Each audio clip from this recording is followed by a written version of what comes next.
I am Nick Shell. I am Mario Garcia. And together, we are Jeep Hombres. To me, this is just an obvious thing that everybody knows. Jeep owners are cool people. I mean, it's a fact. If you're the kind of person that has a Jeep, you're a cool person. That's how it works. But why is that? Now, when I would think of a Jeep owner, you started out, and then I'll take it from there. When you think of the personality type, the general attitude of someone who has a Jeep Wrangler, what do you think of? I think laid back, honestly. I mean, before I had my car, or my Jeep, and I was driving my Volvo, I was driving a 95 Volvo, and I had a racetrack on it. It was really kind of lame, but I took care of it. And I was kind of uptight about it a little bit, but as soon as I got the Jeep, I was definitely like a lot more laid back after that. And that sense of, especially when I take the doors off and the top off, especially when I do that, there's just like this really relaxing kind of laid back nature of a Jeep, or like that I have acquired since I've had the Jeep. And I see that a lot when I'm passing other Jeep Wranglers and other drivers, yes, especially with their door off. They do this thing called the Jeep Wave, right? Yeah. And that's something that's really popular. If you didn't know that, and if you were looking to buy a Jeep and kind of see what the community's like, we have this thing called the Jeep Wave. Whenever you drive by, here's an example of the Jeep Wave on Nick's shirt. Go ahead and read that out for him. Yeah, so you've got the one finger and the thumb raised. This is while your hand's on the steering wheel. That's the hey. The two is how are y'all? The whole hand right there is how's your mom and them? How's your mom and them? And then no wave, nice Prius. I love that. But that's just something that I noticed, especially with the Jeep Wave or just passing other Jeep owners, is they carry this vibe of just relax. Yeah. They're laid back, you know? And it's just kind of like, hey man, how's it going? I don't think you could be uptight and be a Jeep owner, is what I'm trying to say. Yeah. I think simply put, I was struggling with it when this video first started to really put it in order, but it takes, and I don't guess it's necessarily, it's probably like you said though, and that's part of my question here is like, which came first, the Jeep attitude or the Jeep? And I think for maybe a lot of people, once they get the Jeep, then they can mellow out and become that. I think is really what I'm trying to get at here. Yeah. So here's the level I want to take it to. One of the things I love to talk about on my video, on my channel here, is emotional intelligence. And while that doesn't sound like an exciting word, it's so much power that we have over our own lives, emotional intelligence. So I'm going to run some ideas by you. Mm-hmm. So in my mind, I'm thinking of this guy. What's kind of a pretentious sports car? What would come to mind? I don't know. Sports car like the Chevy Camaro. Yeah, that kind of came to mind actually. Yeah. Okay. Or Corvette or something like that. Right. Yeah. Okay. Yeah. And Corvette is like, I'm thinking like, I would say midlife crisis, but I'm 38. I'm halfway through my life, so I'm thinking like a guy in his like 50s. Sure. Like with the top off, like yeah, he's got something to prove or something, or he's trying, you know.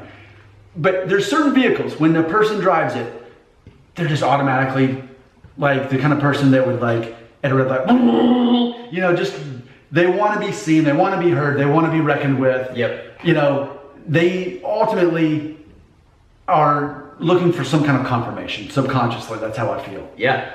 Like those guys that drive like the 370 Nissan Z's and they've got like the muffler in the back and they drive through downtown Franklin and it's just so loud and deafening. Yeah. Yeah. It's just, so that. So imagine a guy like that. Okay, because here in the Nashville area where we live in Nashville, Tennessee, there's just a lot of congestion and a lot of traffic all the time. Yeah. And you get on I-65, I call it the main interstate of Nashville, but there's 24, there's 65, there's another one too. 440. Yeah, it's just all these highways that like crisscross, and that's what Nashville is. It's just like a spaghetti bowl of interstates. Yeah. But 65 is the main one that you and I live and work off of. Mm-hmm. And so there's this whole paradox. I'll get off of, 440 to get on 65. And there's this concept where you're on this sharp curve and then suddenly you have to like speed up to get on 65. And like you got to go like 65, 70 miles an hour all of a sudden. Well, where I've lived for 4 years, every day I make that drive to work. There's this concept that if you don't do it quick enough, then someone's going to perceive that you're cutting them off. Mm-hmm. But if you do it too fast, then they think that you're a crazy person. So whether they perceive you drive too fast or too slow, therefore they'll get mad at you is what I'm trying to say. Yeah. And no matter how good of a person you think you are in your heart, I have been flipped off many times in that scenario because I was either too fast or too slow. And it just depends on which day and which the person was. But see, that's the thing. Never once has a Jeep owner ever done that to me. And that's just, of any kind of thing where people get mad on the road, I don't think of Jeep owners as having road rage issues. Yeah. Like, they're in control of their emotions, but again, they're laid back. Yeah. And I call that emotional intelligence. Yeah. I would agree. I mean, I think everyone deep down has that, like, if someone does cut you off, you're kind of like, really? Seriously? But there's never been that that rage feeling that I've had, because the Jeep, when you're talking like day-to-day driving like mine, it's not a fast car. You know, it's not supposed to be. So I think that plays into also that mindset of like, I'm just gonna relax. I'm just gonna chill. You know, I'm not in a hurry because it can't really be. Yeah, exactly. And so it's a cruising. Like for me, I love going cruising. That's one of my favorite things to do on a beautiful day down in the Now Chase Trace roads, and just kind of, it's windy, it's beautiful, green.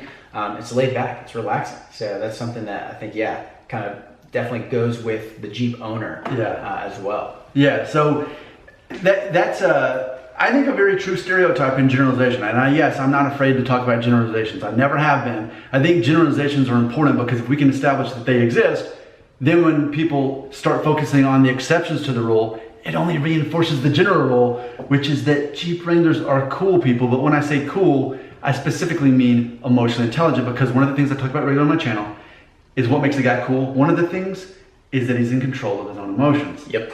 And you've watched some of my videos before? Yeah. I'm guessing? Okay, so you've probably seen me talk about that before. Yep. And it's funny because the breaker switch in my house is right behind my Jeep, actually over there. But I talk about a breaker switch. Everybody has a breaker switch. Most people keep it on to let other people control their emotions and when you get angry at another person, you give them the power. Yep. And they're constantly keeping that on. Nick Shell shut it off 3 years ago, actually. I was 35 when I learned, you can shut this thing off. I shut it off and was like, man, I've got so much freedom. And probably that only led me further to the Jeep Wrangler, of the freedom that embraces this when you're not letting other people control your emotions. Yeah. And especially for something as silly as how you drive. Yeah. And their perception of that. And that whole concept of like morality. So many people are caught up in being a good person, but that's so relative to who you're comparing yourself to. Right. So it's like, I kind of feel like we're all in the same group here. It's like, man, that's how I feel about it. I think there's a general emotional intelligence that Jeep owners have, especially compare that to a flashy sports car owner. It's kind of the opposite. Yeah. So, what if I'm wrong? I could be wrong about this.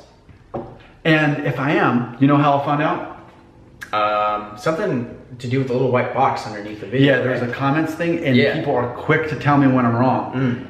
And that's okay though, because when you're emotionally intelligent, you assume that at least half the time you're wrong anyway. Right. Because then you can learn from that and grow as a person. Only someone who's emotionally unintelligent would say, well, don't you think if I were wrong, I'd know it? Jeep owners, we don't say that. Yeah. I may be wrong. You may be right. Oh, that's one more thing. I can't end this video yet. Yeah. So I saw this t-shirt, and the t-shirt said, hi, I don't care. Thanks. Isn't that the motto of Jeep owners? Pretty much. Let me say it again. Hi, I don't care. Thanks. Like, that's the emotional intelligence. Yeah. Because it's like, you're friendly. Yep. I'll say hello. I'll say goodbye.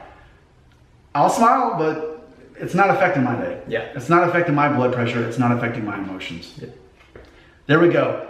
Now you have the opportunity to add your beliefs, your emotions in the comments right here. In case you need a reminder, this is Mario Garcia. I just wanted to make sure I know we've said that before, but I just want to thank my special guest, Mario Garcia, for being here, because I can only be as cool on my own, but when we could clone me, but in a cooler way, in a different way, in a younger way, he's like the younger clone of me, then it's even better. So thanks for being here. Yeah, thanks for having me. Take those comments right here.